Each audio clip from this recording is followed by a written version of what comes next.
Reading out some reviews of Terror of the Autons here, sourced from the Doctor Who ratings guide, the DWRG. Plastic Heaven from Dennis McDermott. I'm trying to imagine what it was like seeing the Master jump out of his TARDIS for the first time. That alone would make this one of the most important Who stories ever. Throw in the fact that it was the first appearance of Joe Grant, also a particularly favourite companion, and you can understand my affection for this story. It isn't a very deep one. The Master comes to Earth to bring the Nestines back to wipe out humanity. Why? Doesn't seem to be important. Nevertheless, it is a better story than the original Auton story Spearhead from Space, thanks mostly to the presence of Roger Delgado as the Master. We haven't established a favourite enemies list yet, but I bet the Master wins hands down. The Autons themselves are not very interesting. The Master, with his numerous attempts to kill the Doctor, is fascinating. He alone, driving both the Autons and his human chattel, keeps the story brisk. Some have complained the Master appears too often. I'm not sure he's appeared enough. The only real complaint I have of this story is the ending. The Master suddenly realises the mistake he's made and helps the Doctor expel the Autons. Too easy, but then who said life is perfect? Now, Plastic Daffodils by Emily Moniz. Terror of the Autons is one of the many Who videos I sat down to watch on Thanksgiving. While my grandmother cooked turkey, I watched the Doctor be strangled by a phone cord, Captain Yates shoot a living plastic doll, and Joe attacked by a daffodil. This is an interesting video, to say the least. This is one of those that you watch, snigger at the effects while they're driving the cars and moving the doll, while your mind is beginning to work. Yes, the effects are rather pathetic at times. That is entirely forgivable. Yes, the ending of the Master helping the Doctor was too sudden.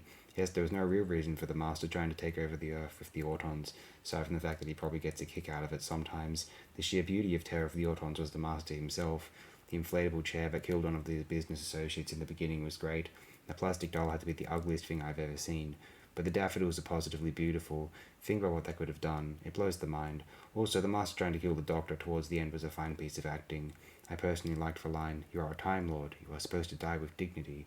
It was delivered perfectly. Overall, very fine acting by Delgado, Pertwee, and the rest of the cast. I found Terror of the Autons to be great entertainment for a Thanksgiving afternoon. Of course, there were plastic daffodils on the table when I sat down to dinner. I knew it was coming. One more from David Masters. Having been a moderately successful actor and an occasional director, Barry Letts appeared to find his niche as the producer of some of the UK's finest family drama. He went on with Terence Dicks to produce the BBC Sunday afternoon classic series. After seeing out season 7, most of which was commissioned before his arrival, Letts really established himself with the self-directed Terror of the Autons. In making this transition, Letts dropped the grittier, more realistic elements of season 7 and replaced them with a warmer, more upbeat approach. Brightly coloured costumes, sets, and locations used in Terror reinforce this feel-good sensibility. Let's also made changes to the cast.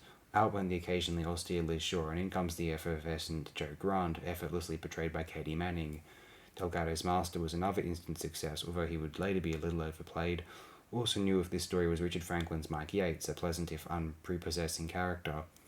The story is quite straightforward, necessitated in part by the format changes being made, but no less effective or enjoyable for it. Whilst the Autons don't quite generate the same level of menace as they did in Spearhead, they are a most effective tool for the Master. The story has been criticised occasionally for some poor CSO, but it barely impinges on the story. The least successful effect is the Devil Doll, but it's not enough to bring the story down. Even if Terror never quite matches the gloomy or eerie atmosphere of the Season 7 stories, it still matches them in quality and often surpasses them in terms of entertainment value. And as Letts had accurately surmised, good old-fashioned escapist nonsense is really what Doctor Who is all about.